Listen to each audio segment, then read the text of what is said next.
жарақтарын соққан. Аудан орталығы Ақтау селосынан солтүстік-батысқа қарай 60 км жерде Нарын құмынан жиегінде теміржол бекеттерінің аралығында Исатайдың әкесі Тайманның бейіті де орналасқан. Исатай ауданының қазіргі әкімшілік орталығы Ақтау селосы. Ақтау атауы жөнінде ауылымыздың ақсақалы Сейдеғали марқұмның айтуынша 1930 жылы колхоз құрылып, оның атауы Тасқала аталып, 39 жылы Чапаев болып өзгертілді.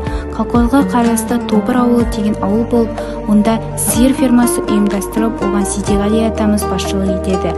Сүт пен майды айыру үшін әдейі үй салдырып, сыртынан ақ бормен ақтатып, сол үйді кейін Аққыстау болып атап кеткен. Жалпы ауылдың негізі 1968 жылы Астархан-Гурьев темір жол салуына байланысты станция негізінен құрылған. Бұл Қаратүбек деп аталатын елді мекенде Боқсақ өзенінің бойын жағалай 2-3 үй ғана қоныс еткен. Құрылыс-монтаж мекемелері кіріскеннен кейін бұл жерде 2 қабатты үйлер, түрлі ғимараттар бой көтерді.